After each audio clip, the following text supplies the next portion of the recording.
Podcast. Vozes que cantam, histórias que ensinam. Do tambor à palavra, da memória à educação. Afroeducação é saber, é resistência. Onde a história ganha voz e a memória ganha ritmo. Afroeduca pode, cá está aprender, é resistir. Oi, pessoal! Sejam bem-vindos em nome do Afroeduca Sounds. Olá, Este é o Afroeduca Podcast, uma extensão do nosso canal Afroeduca Sounds. exato. A ideia aqui é continuar aquela conversa que a gente começa com a música. Isso! Aqui a gente pega essas histórias incríveis de resistência afro-brasileira e transforma em conhecimento vivo, sabe? E o ponto de partida são sempre as canções lá do canal. Porque, como a gente sempre diz, aprender com música é lembrar com o coração. Bem-vindos ao Afroeduca Podcast. E hoje o papo é sobre uma figura, nossa, muito forte. Dandara dos Palmares.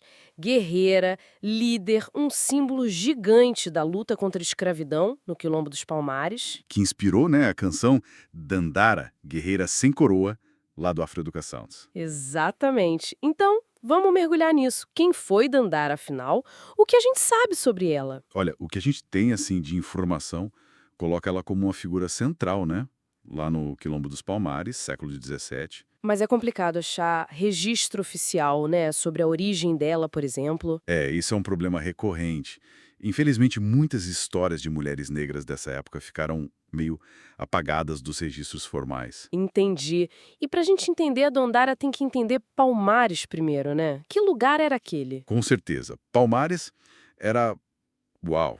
Não era um quilombo pequeno, isolado. Era gigante. Tipo uma cidade. Mais que isso, talvez. Uma confederação de mocambos, né? Assentamentos.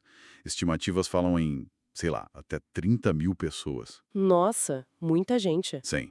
E com organização social, política, militar própria. Um território livre, de fato, resistindo ali no meio do Brasil colônia. Era nesse mundo que a Dandara vivia e lutava. E que luta, né?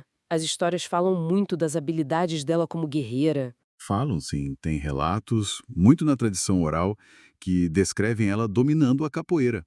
Que já era uma forma de resistência, né? Totalmente. E usando armas também, lança, arco e flecha.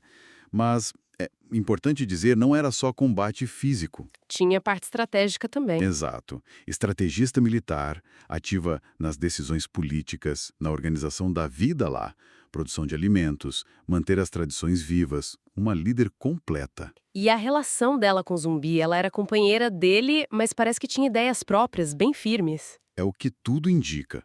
Várias leituras apontam para essa autonomia dela. Parece que ela era radicalmente contra qualquer tipo de acordo com os portugueses ou bandeirantes que comprometesse a liberdade total de Palmares. Não abria mão, né? De jeito nenhum. Para ela, a liberdade era inegociável. Luta até o fim. Uma visão muito forte. E isso levou ao limite, infelizmente. Chegou a hora da queda de Palmares. Pois é. Os ataques se intensificaram muito. Aquele episódio de 1694 com o Domingos Jorge Velho liderando a invasão foi brutal.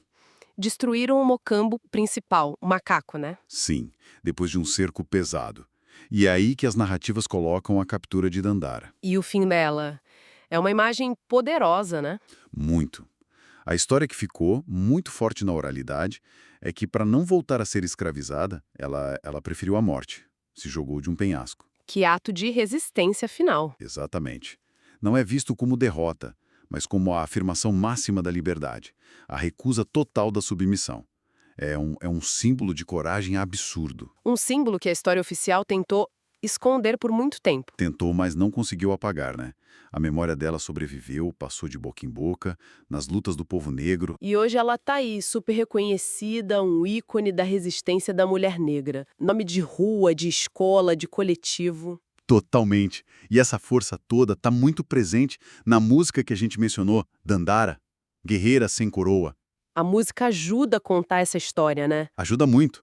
Funciona como um jeito de aprender, de sentir. Quando fala guerreira sem coroa, poxa, é isso.